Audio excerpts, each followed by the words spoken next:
With so many Spider-Men and Spider-Women to choose from when it comes to romance, you can bet throughout the years as the Spider-Verse has continued to expand and evolve, and even before it existed, we've had some very strange romances. So many strange ones, in fact, that we're able to give you this part 2 list of the top 10 weirdest Spider-Man romances. If you missed out on our part 1, check it out for even more weird Spidey relationships and romantic moments. But for now, let's get counting. Number 10. Mockingbird. This wasn't a weird pairing because it was so much really bad or anything, it was just more weird because it was pretty random. Although these two had some fun moments, most fans felt that there just wasn't much staying power between them. Also, Spider-Man is a major jokester, and Mockingbird seemed to actively dislike laughing at Peter's jokes.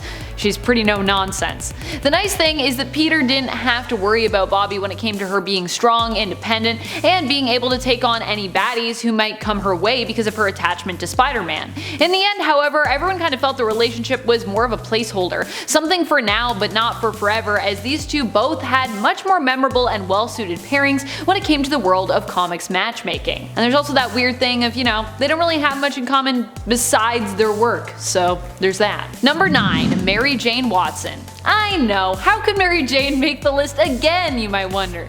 You're like, Amanda, really? Mary Jane? Which Spider-Man is she paired with now that's so weird, you wonder? Well, once again, I am not talking about her relationship with Peter Parker, although if we really wanted to explore some of their alternate relationships from alternate Earths and some specific moments in their relationship, there are a few times that even those two have been weird together. But no, this time around we are talking about Mary Jane Watson and Spider-Woman Jessica Drew. When did this happen? Where did this happen? In the Ultimate Universe of Earth 1610.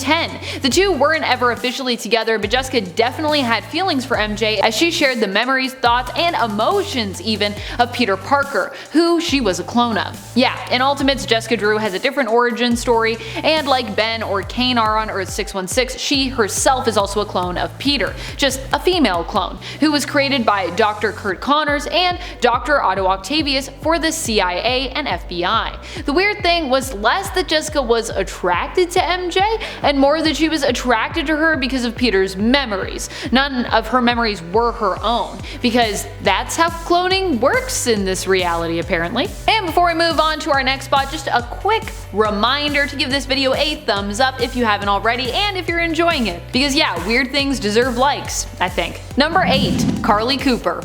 Carly ended up basically hating Spider-Man after being in a relationship with him, which was pretty unfortunate considering that she was a fan favorite when it came to her relationship with Peter. Carly was very patient with Peter initially and didn't even seem to mind when Peter would kind of zone out when they were together and not even notice when she left a gathering early, which is pretty awkward.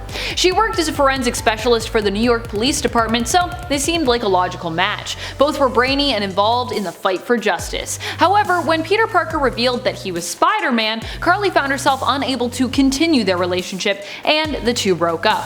However, Carly would still be haunted by this revelation and secret, which she fought very hard to protect. It eventually caused her to move away from New York for a time after a traumatic event where she found herself exposed to the Goblin formula and transformed, being given the name Monster and recruited into the Goblin King's Goblin Army.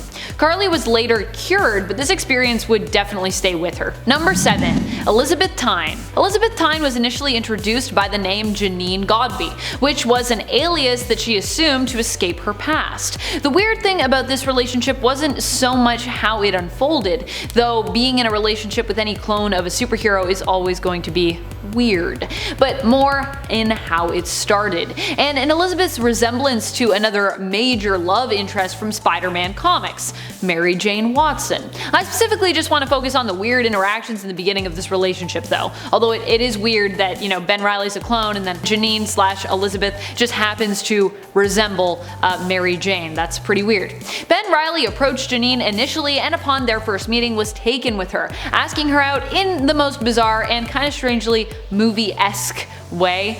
He's like, look, I know this is going to sound like a line, but well, I'm new in town. I know that's lame, but I swear it's true. It's just lame that you're using it as a line, Ben. So I'm new in town, and well, I was wondering if maybe we could have, I don't know, dinner tonight? And initially Janine just turns him down, and I think we can see why from that thing that he just said, which is a lot. I feel like Ben also got Peter's awkward charm as well in the cloning process. However, because it is charm, even though it is awkward, Janine immediately changes her mind because, yeah, awkward charm.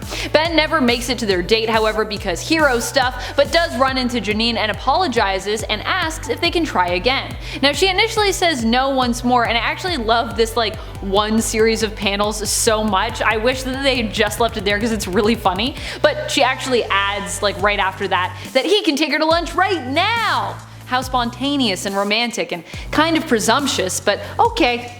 I also like that he's just like, alright, great, I wasn't doing anything. It's like that's if that were me, I'd probably be like, well, maybe not now, but like maybe in a bit. Number 6. Rogue. So this isn't main continuity Spider-Man or Rogue, but it's still a romantic moment that happened between the two characters, just on the Earth of 161. The two teamed up together in X-Men Forever 2. Rogue at the time had the guise of Nightcrawler, but still sports her very familiar brown and white hair.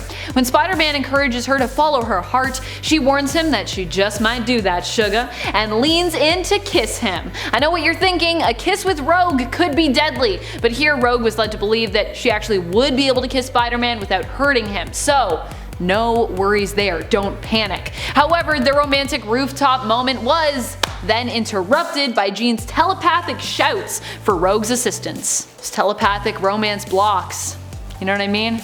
Jean's like, help. Rogue's like, it's not a good time. Number 5. Deborah Whitman. This is an interesting relationship considering it was very one-sided.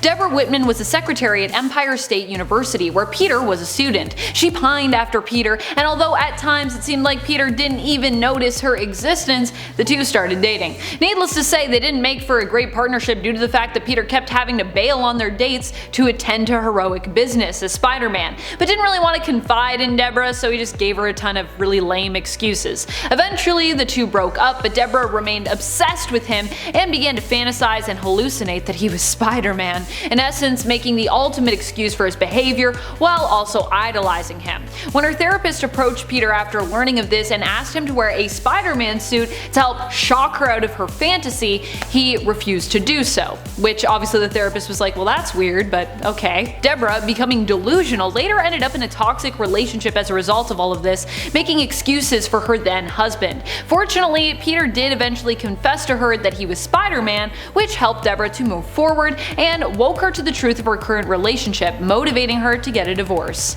Thank goodness. Still pretty crazy. Number 4. Mary Jane Watson. Again. Another weird Spidey pairing with Mary Jane also comes to us from The Ultimates, because Spider-Man's clones all had his memories, they were just all basically into MJ. And not just Jessica. All the clones were meant to have their memories wiped so that they could develop their own identities and also be used in the process, but they escaped the facility where they were kept before this could happen. As a result, Kane, who also here sports an even creepier version of his half-melted face, ends up trapping Mary Jane and kidnapping her, claiming it's all out of love for her. Oh, if someone does that to you, you just need to get out of there. Seriously. Which is what MJ tries to do. She's like, no, let me out! Initially, she thinks that he's Peter from a silhouette, but then when she sees his face, she's horrified and knows something is definitely wrong, and this probably isn't her Peter Parker. Of course, she is right. Kane, out of love for MJ, wants to protect her by making her stronger. To do this, he exposes her to the Oz formula, which ends up turning her into a big red monster temporarily. Bet you thought I was gonna say a big red dog, but no, that's Clifford. Fortunately, the real Peter Parker shows up and is able to use his presence to calm MJ down, transforming her back into a normal teenage girl.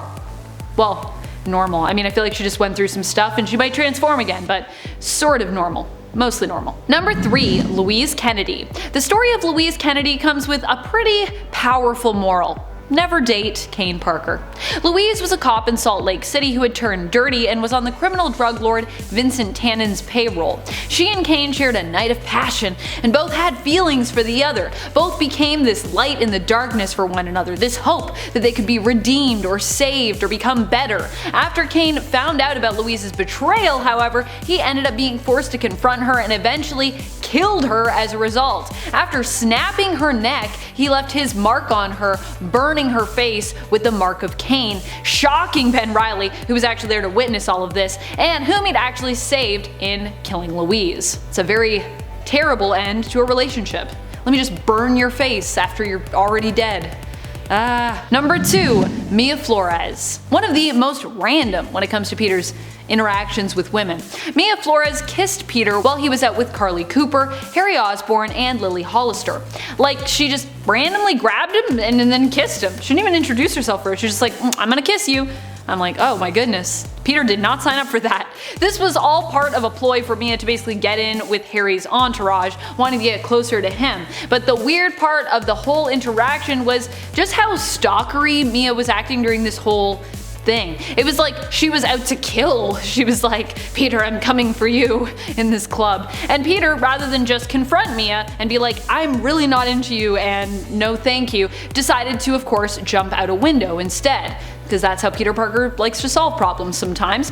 This was less of a relationship and more a weird attempt at a romantic and sexy moment from Mia, but it's just really awkward and strange, and I felt it was so weird that I needed to include it, even though it's not a full relationship. Technically. Number 1. Jessica Carradine. Remember that time Ben Reilly pined after the daughter of the man who murdered Uncle Ben? No? Well, take a seat, cause yeah, that happened. Jessica Carradine is the daughter of Dennis Carradine, the name that would later be given to the man who killed Peter Parker's Uncle Ben. She grew up with a hatred of Spider-Man, believing that the hero was actually to blame for the death of both Ben and her father. She believed that her dad was basically framed by Spidey. Needless to say, she and Ben's relationship is catastrophically ruined when she realizes that he is Spider-Man. I don't even know why Ben would go for this if he was aware of Jessica's name and her ties to the man who murdered Uncle Ben, but hey, I guess it wasn't technically his uncle since he's just Peter's clone. One of Peter's clones. It should be noted that Jessica did eventually come to terms with the fact that her father was actually the guilty party, but she still couldn't be with Ben because she was then just too worried for his safety, since he often puts himself in various dangerous situations as Spidey. What do you think some of the strangest romantic moments have been for Peter Parker, or any other Spider folks for that matter? Let us know in the comments below. Thank you so much for watching. Until next time, this is Top 10 Nerd. I'm your host Amanda McKnight, and I am reminding you to stay nerdy, YouTube.